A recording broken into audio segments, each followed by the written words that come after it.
Bonjour à tous et bienvenue dans cette nouvelle guidance pour le mois d'août 2022. Donc au programme pour ce mois d'août, on a encore et toujours cette recherche d'harmonie qui va passer ce mois-ci par des projets. On a vraiment la notion de projet qui revient énormément dans cette guidance et l'énergie aussi générale qui nous est invité d'adopter pour la réalisation de ces projets. Donc ici, on nous invite pendant ce mois d'août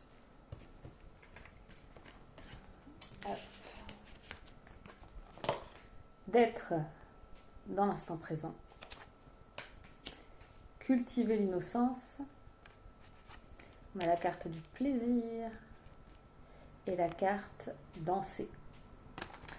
Donc ici, on nous invite à vraiment se connecter à ce qui nous fait du bien, à vraiment nous recentrer dans l'instant présent. Ça peut passer effectivement par... alors on a la danse, mais c'est l'art de manière générale. Ça peut être le chant, ça peut être la danse, ça peut être... je pense même au yoga, tout ce qui nous recentre dans notre corps, la connexion à soi. On verra aussi qu'on a la connexion à l'autre qui arrive aussi, parce que pour être en connexion avec l'autre, il faut d'abord être en connexion avec soi-même. Donc on nous invite vraiment à revenir dans l'instant présent, se reconnecter aussi à notre enfant intérieur. Peut-être reprendre le temps de s'émerveiller de petites choses. C'est l'été, il fait beau. Peut-être que vous partez en vacances. Prendre le temps d'apprécier les choses simples de la vie. Et vraiment, l'idée ici, c'est de monter en vibration. D'être dans une énergie positive. D'être suffisamment centré à l'intérieur de soi pour peut-être la transmettre après. Au niveau des projets, donc on a deux cartes ici qui nous parlent donc de nouveaux projets et de nouvelle ère. Donc ça peut être un projet professionnel, ça peut être un projet personnel, ça peut être un changement de vie, un changement d'univers, en tout cas d'environnement. Mais il y a vraiment cette notion de nouveauté dans ce que vous faites et peut-être un changement de lieu. Mais en tout cas, on est sur vraiment quelque chose de nouveau. Ce sont peut-être des choses que vous avez en tête depuis un moment, qui mûrissent depuis un moment, mais qui n'aboutissaient pas en fait. Donc là, ça se met en place. Là, vous rentrez dedans et ce qui vous permet en fait de pouvoir concrétiser ces idées, concrétiser ce projet, c'est vraiment l'énergie dans laquelle vous êtes. Plus vous serez centré sur ce qui vous anime, plus ça sera facile. Ici, on a les cartes de la restriction et du compromis.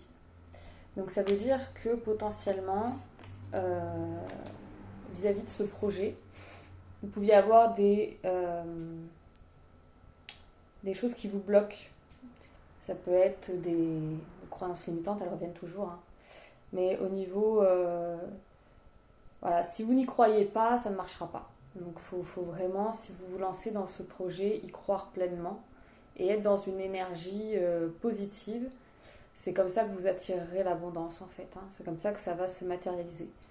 Si vous êtes en permanence en train de vous verrouiller au niveau cérébral, donc de ne pas y croire, ça ne marchera pas. De même, si vous êtes en permanence en train de... donc là, on a la carte du compromis, c'est-à-dire d'être...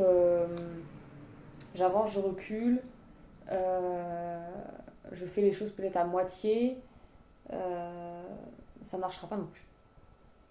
Là, l'idée, c'est vraiment... On avait dans la guidance de juillet, il y avait le fait de se jeter à l'eau. Je sais plus si c'était juin ou juillet. Prendre des risques. Bah là, c'est un peu cette idée aussi. C'est-à-dire que là, peut-être que ça y est, vous vous êtes jeté à l'eau, mais il y a encore des restes de... si jamais ça ne marche pas... donc vous êtes entre deux en fait. Là, le compromis, c'est ça. Je reste encore entre deux. Je ne vais pas pleinement dans mon projet.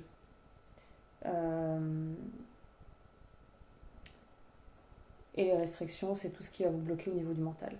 Cette petite voix dans votre tête qui va vous dire ouais mais si jamais, oui mais peut-être que, oui mais si, ça c'est le mental. Donc là l'idée c'est vraiment de vous connecter à ce qui vous pousse à aller vers ça. Et si vous y croyez, bah écoutez-vous. N'écoutez pas vos peurs, n'écoutez pas forcément vos doutes. Écoutez plutôt ce qui vous pousse à faire ce dont vous avez envie. Encore une fois, ça peut être un projet pro, ça peut être un projet personnel aussi, ça peut être des choses très simples. Faire une nouvelle activité, vous sentez que ça peut vous faire du bien, mais en même temps, vous avez peur d'y aller. Bon. Bah, si vous sentez que ça peut vous faire du bien, allez-y. Et vous verrez peut-être que du coup, et vous verrez certainement d'ailleurs que il fallait juste dépasser cette peur-là pour finalement aller vers la victoire. On a ici la carte de la victoire et la carte de l'achèvement. Donc on est sur la fin du puzzle, d'accord ? On est sur des cartes de réussite. Donc en fait, on n'est pas loin, on est vraiment à la porte de cette réussite. Ici, on est sur le bon chemin. Dans cette carte-là, on disait, voilà, vous êtes sur le bon chemin, armez-vous de patience. D'accord ? C'est pas parce que des fois les projets ou les choses que vous mettez en place prennent du temps que ce n'est pas le bon chemin. Parfois, on s'auto-sabote aussi. Donc l'idée, c'est vraiment de se faire confiance et si vous sentez que c'est bon pour vous, encore une fois, allez-y.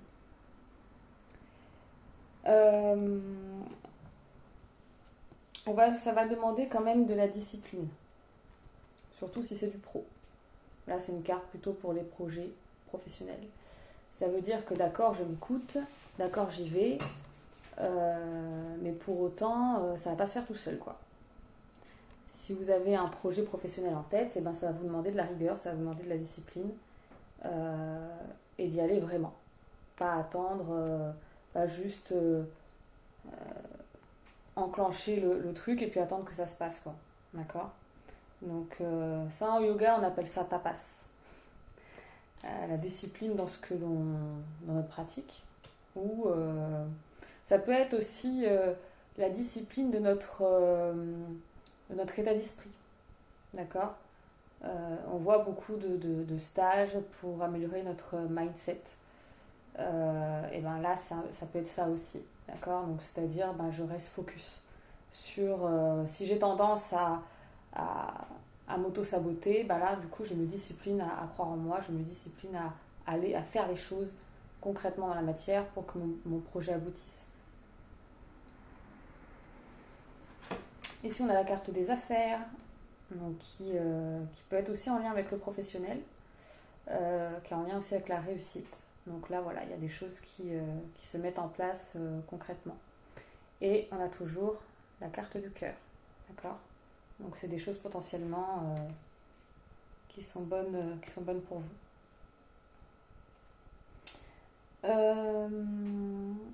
Sur la thématique un petit peu de ce projet, j'avais fait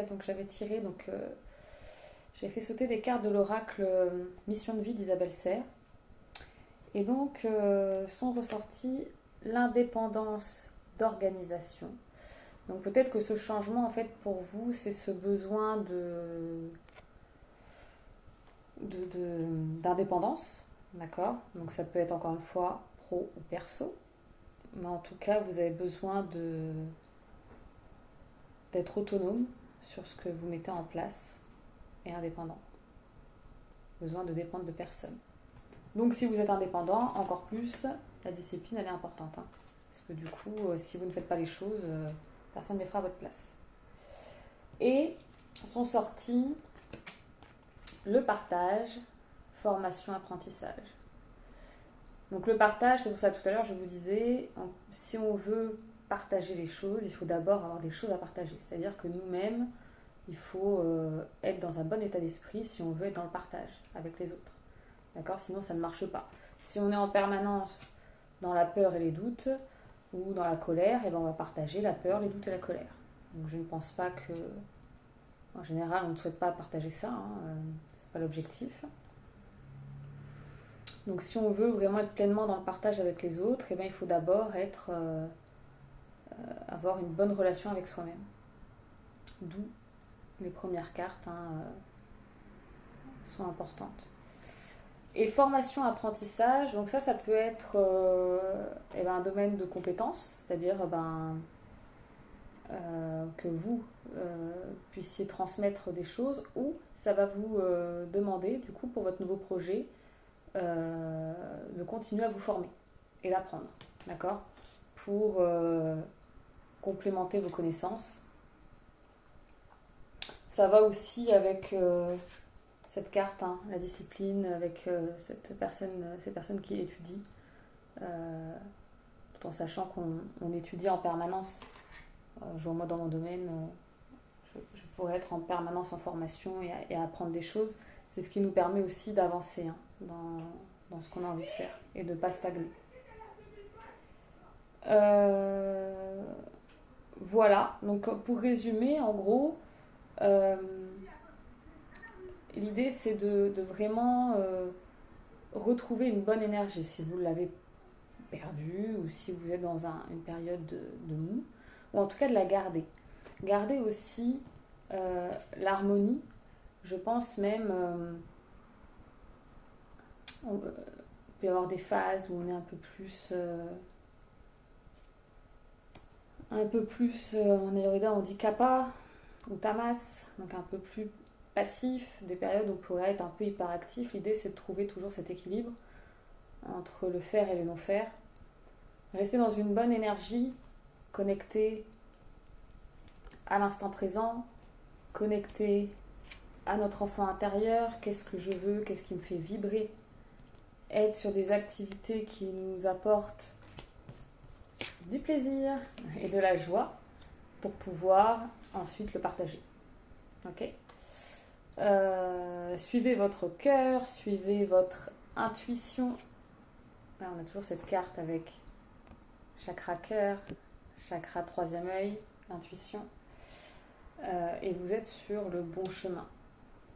N'écoutez pas toujours votre mental, en tout cas, écoutez-le si nécessaire, hein, parce que si le mental n'est pas un ennemi, mais en tout cas, ayez cette lucidité de savoir ce qui révèle d'une peur utile ou quelque chose qui vous bloquerait sur ce que vous voulez pour vous dans votre vie.